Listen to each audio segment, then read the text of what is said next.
What's up, guys? I wanted to do a video today on an issue that I don't really see a lot of content on, and that's when having a $0 income plan or a very, very low income plan in early retirement can actually hurt you when you're trying to get health insurance. Now, we've done content on the ACA before, and you've probably heard me say that having low income can qualify you for really heavy subsidies. In many cases, and honestly most cases, your health insurance costs can be close to zero. However, there are scenarios where that strategy can actually backfire. So let me go ahead and dive into it.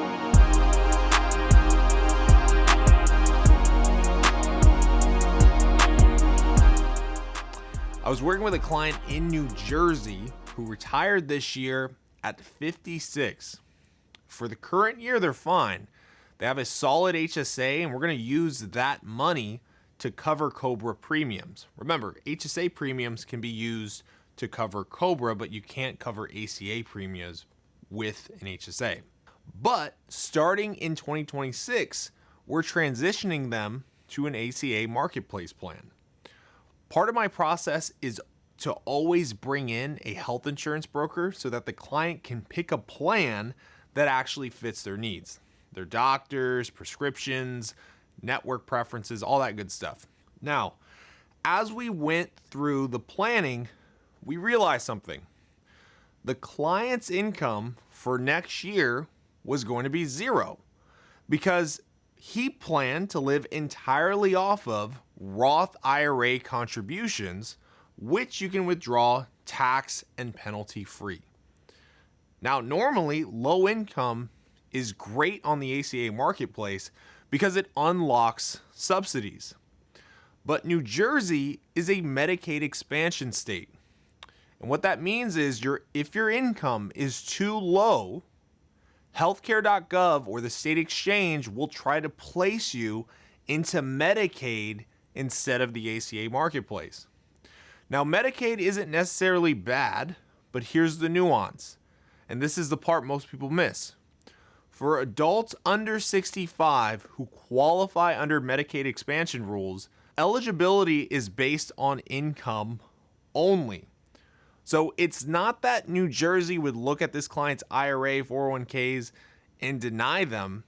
That's not how the expansion category works. The real issue is that Medicaid might not be the right program for their needs. Whether because they don't have the right provider access, they don't have access to certain specialists, and there's perhaps other limitations that might come along with Medicaid versus being on a marketplace plan with broader options. But because his income was too low, the system was trying to route him into Medicaid, and he wouldn't be eligible for ACA subsidies at all. That's the trap. Now, fortunately, there's a pretty clean solution to all of this. Create just enough income to stay in the ACA marketplace. Now, in our situation here, the client had about $1 million in a traditional IRA and then had around, I believe around $300,000 or so in a Roth IRA. So what we did was we carved out a portion of that traditional IRA and set up 72T distributions to the tune of $20,000 per year. The rest of his spending needs would come from Roth contributions directly. Now again, I just want to unpack that for a second. Remember, 72T distributions before you're 59 and a half, that $20,000, you have to pay ordinary income tax on that, but there's no penalty. And then Roth contributions, right? So if you've been contributing to a Roth for years, those dollars can come out penalty-free and tax-free at any time. That's what we went ahead and did. Now, in our case here, we've created enough modified adjusted gross income to qualify for ACA subsidies and avoid being pushed back into Medicaid while still keeping their taxes really, really low. I think when we did the tax projection, the tax bill ended up being around $800 or so. It was dirt cheap.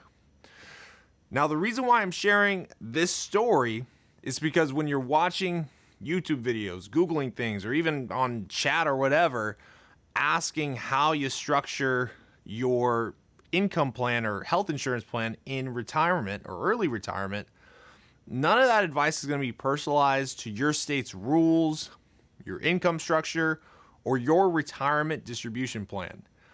If this client had tried to DIY this without understanding how Medicaid expansion interacts with ACA subsidies, he could have ended up stuck in a program that didn't fit his needs, simply because his income was too low. Instead, we proactively tax planned, brought in a broker, and built in a strategy that works perfectly for him. Now look, obviously I'm biased. Obviously I think you should scan the QR code that you're going to see right down here somewhere, or click on the link below and work with us. I'm not shy about that. But even if you don't want to work with a professional, please think critically about these decisions. They are much more nuanced than they appear. So there you have it, guys. Not a crazy long video, but hopefully a really informative one. If you have questions like this, reach out to us at www.modernwealth.com. That's modern spelled with no vowels, wealth.com. We'll talk soon, guys. Take care.